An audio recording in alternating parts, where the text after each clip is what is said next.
Halo semua, kembali lagi di segmen Poin S.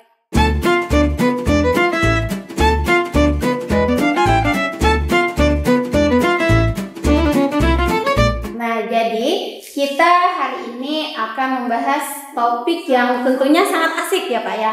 Tapi sebelumnya di sini kita sudah ada kedatangan tamu, Bapak dari Dinas Kesehatan. Halo. Halo, silakan disapa-sapa dulu Bapak, mungkin penonton. Halo sobat sehat semuanya. Ya, Kabar? Jadi, sebelumnya Pak bisa perkenalkan nama dulu. Ya, perkenalkan nama saya Halid Fauji. Saya dari Dinas Kesehatan Kota Banjarmasin, seorang penyuluh kesehatan masyarakat yang berada di seksi promosi kesehatan. Oh iya, memang di bidangnya promosi kesehatan Iya, ya Pak betul. ya. Tadi dengar-dengar Bapak suka pernah memproduksi video-video juga ya Pak ya. Kelas podcast kayak gini lah. Iya.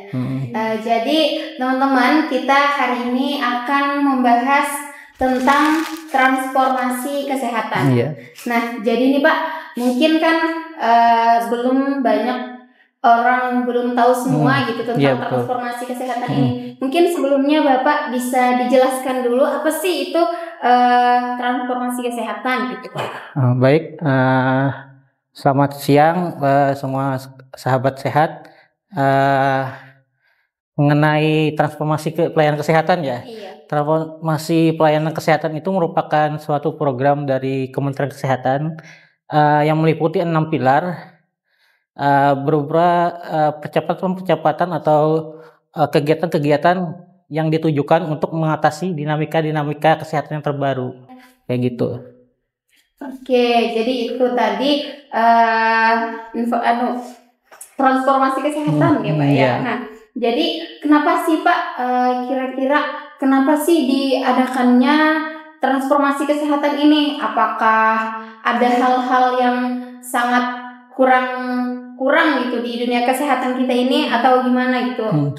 Seperti yang saya sebutkan sebelumnya, transformasi kesehatan ini muncul untuk menanggapi dinamika perubahan kesehatan yang selalu berubah.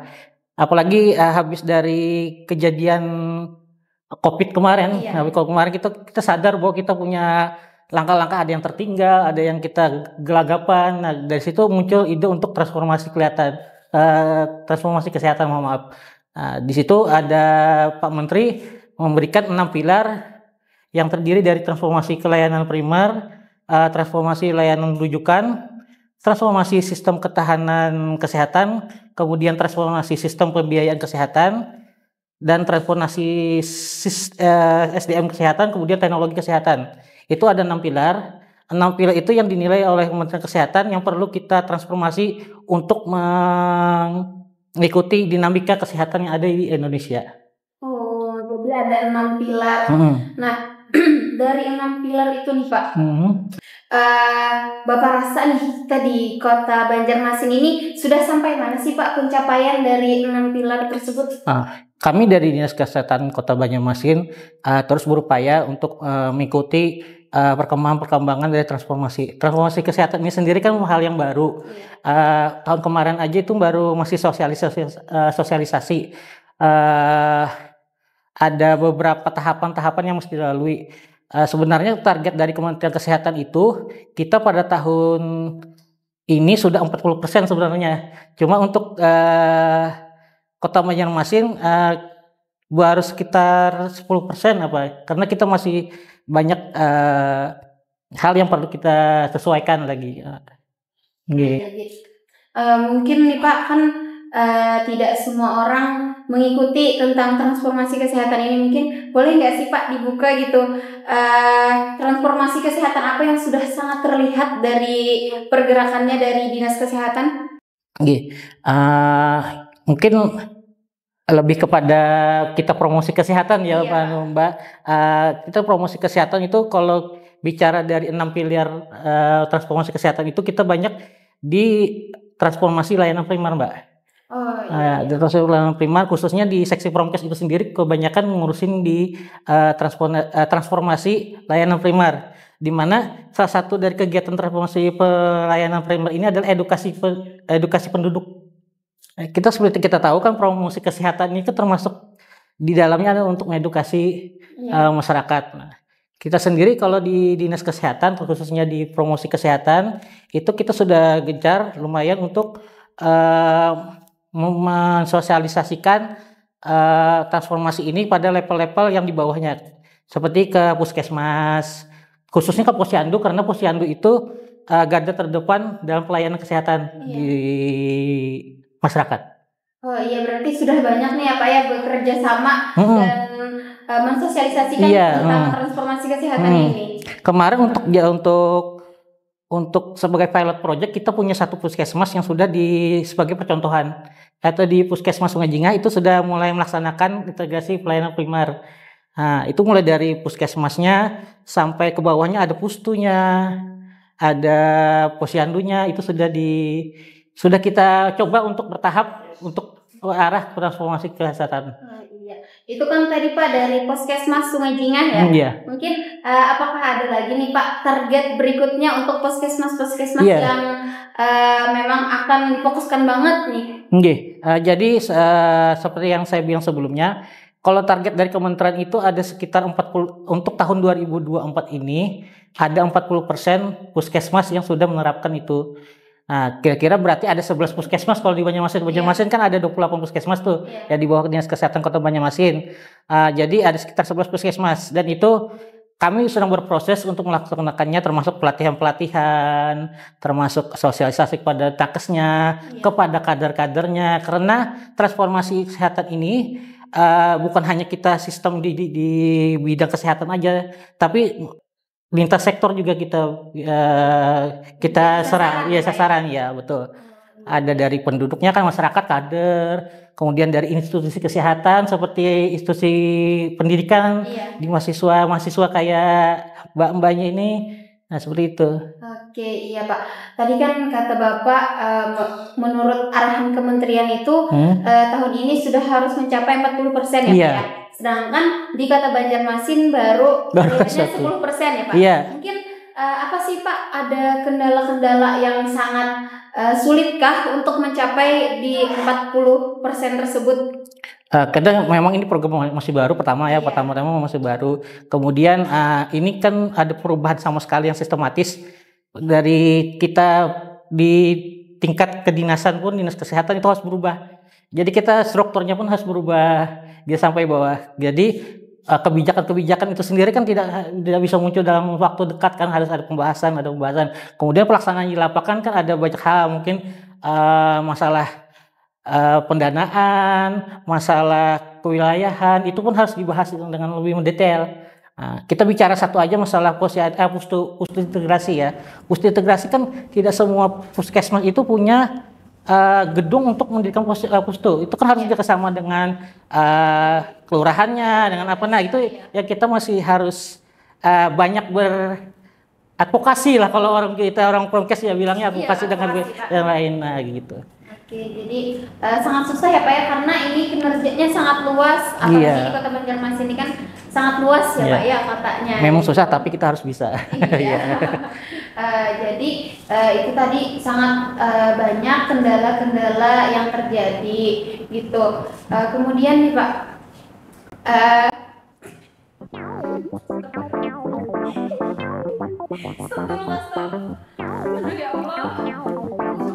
sama aja gue bilang tertati-tati juga.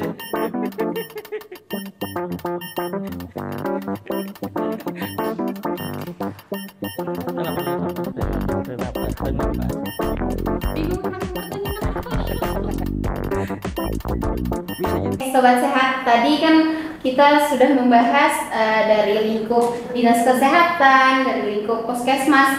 Jadi kita berbicara tentang lingkup mahasiswa lagi nih Pak. Mungkin kami nih sebagai peran seorang mahasiswa, apa sih peran yang harus kami berikan kepada masyarakat dan untuk terlaksananya transformasi kesehatan ini? Lanjut lagi ke pilar yang tadi, pilar yang ada 6 tadi. Ini mahasiswa dari promosi kesehatan kan. Promosi kesehatan itu kita kan banyak juga berperan dalam edukasi, dalam memberikan pengertian-pengertian. Mungkin seperti podcast ini sendiri itu termasuk dalam dukungan dari mahasiswa dari institusi akademik untuk kepada masyarakat untuk bisa mengerti apa itu pelayanan transformasi pelayanan kesehatan.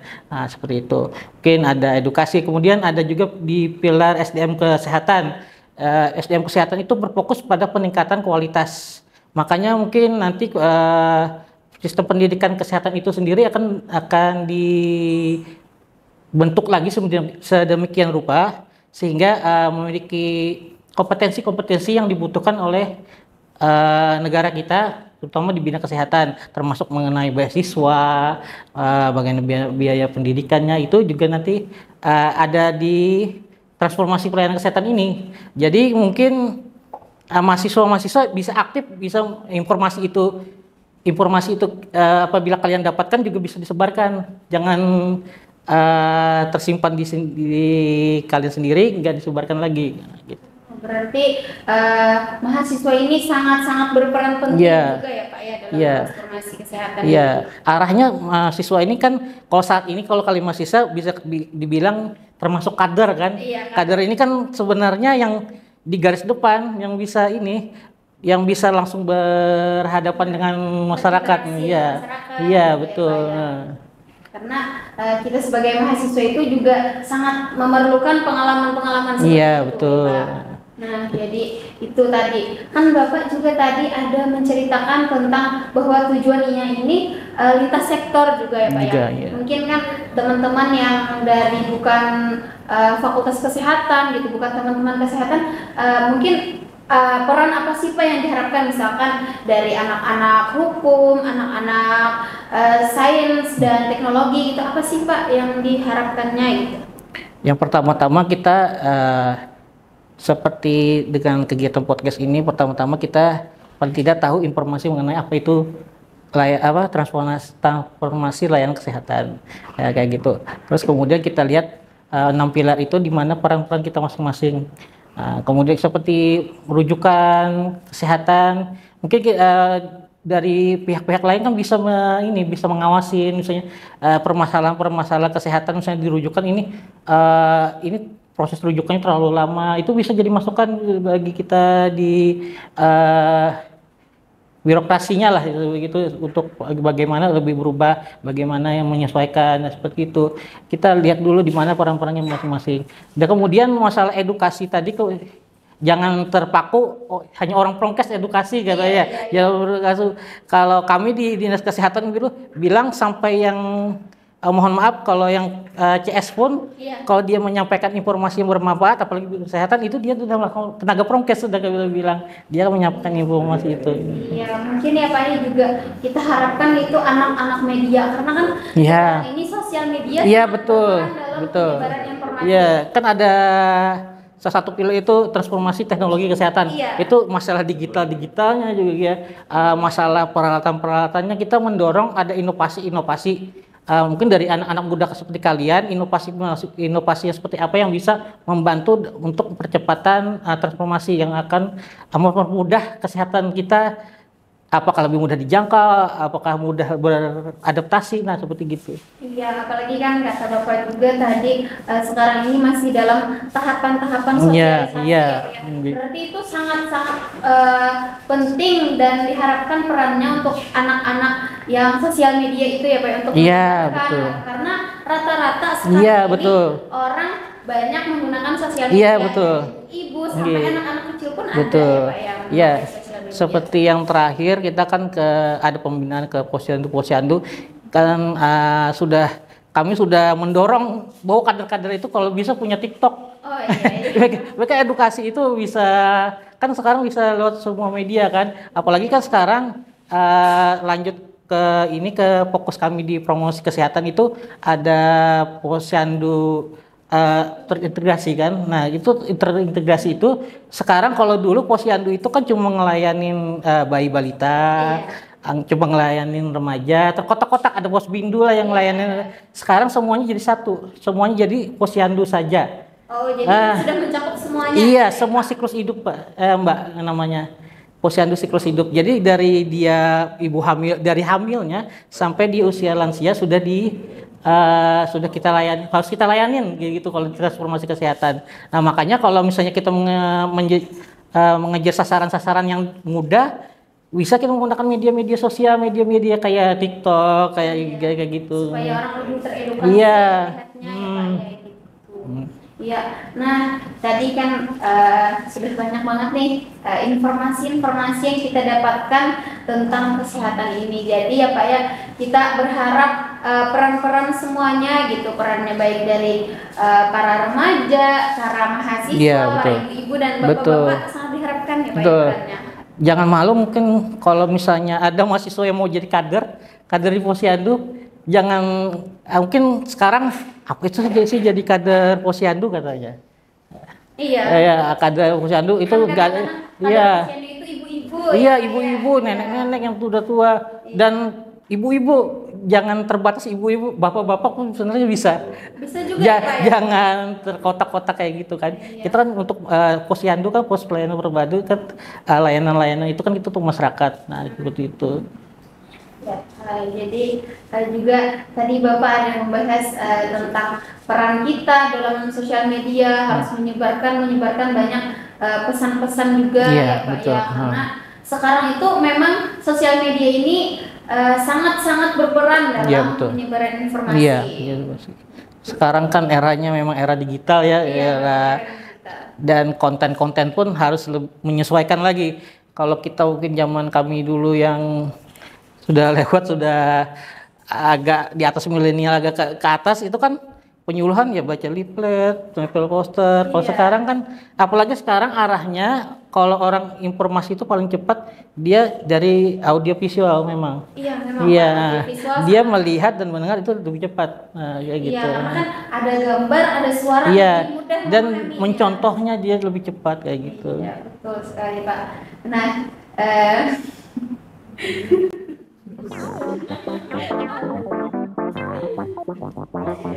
iya, apa ya prosesnya pada ya? Apa ya? Dong, begini dong.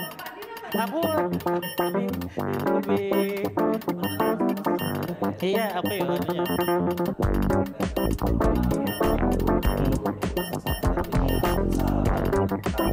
Oh iya, betul. Nah, jadi Sobat Sehat, tadi kita sudah banyak membahas tentang transformasi kesehatan dan tentunya semoga kita bisa sama-sama mengetahuinya gitu. Untuk terakhir nih Pak, Bapak bisa memberikan closing statement dari bincang-bincang kita kali ini Pak. Oh iya, makasih Pak. Jadi mungkin agak ada closing statement dari saya khususnya mengenai tema kita hari ini, mengenai transformasi layanan kesehatan. Kembali lagi seperti yang saya bilang sebelumnya, di transformasi kesehatan khususnya di transformasi pelayanan primer itu ada edukasi kepada masyarakat. Nah, dan edukasi ke masyarakat itu bukan hanya tugasnya dari kami pemerintahan atau hanya dari mahasiswa ya kesehatan. Ya, tapi semua kita berperan dalam hal tersebut. Jadi kami harapkan semua sobat sehat yang mungkin melihat tayangan ini, yang ikut podcast ini, bisa mencari informasi sebanyaknya mengenai apa itu transformasi layanan kesehatan, dan kita sebarluaskan agar seluruh masyarakat khususnya di Kota Banjarmasin bisa lebih bagus lagi derajat kesehatannya. Nah, jadi Sobat Sehat, tadi kita sudah banyak berbincang-bincang, nanti bisa aja teman-teman mengulang-ulanginya untuk penonton mungkin, dan informasi juga buat teman-teman para penonton bahwa kita menguploadnya ini bukan hanya di YouTube ini aja Pak. Jadi kami nanti akan banyak juga menyebar informasi-informasi terkait kesehatan maupun perkuliahan di Himaprodi Promkes ini di TikTok kami, yaitu ada TikToknya Himapromkes UNSM, sama di Instagram juga ada Himapromkes UNSM. Mungkin Bapak dari Dinas Kesehatan juga ada Pak? Iya, kami di Dinas Kesehatan juga ada mempunyai akun media sosial di Facebook, Instagram maupun TikTok. Cari aja Dinas Kesehatan Banjarmasin, DB News biasanya nama akunnya gitu. Nah, itu tadi teman-teman media-media sosial yang haruslah teman-teman ikutin gitu, karena informasi-informasi yang kami berikan itu insya Allah bermanfaat untuk teman-teman gitu. Mungkin ini saja di segmen Poin S kali ini. Salah hilang mohon dimaafkan. Wassalamualaikum warahmatullahi wabarakatuh. Waalaikumsalam. Iya Pak, terakhir ini kita salam prokes ya Pak mungkin. Salamnya gimana? Yang mana? Yang gini Gini Pak. ya, oh iya. Mungkin kalau kalian sehat-sehat dimulai dari saya kan, kalau kami biasa iya, gitu. Kalau kami Pak salam prokes. Makan sehat. Makan sehat. Sehat. Pikiran sehat. Iya. Gitu Pak. Makan sehat, jalan sehat, pikiran sehat. Iya, mungkin kita Pak bisa. Iya. Oke. Salam prokes. Makan sehat, jalan sehat, pikiran sehat. Dah.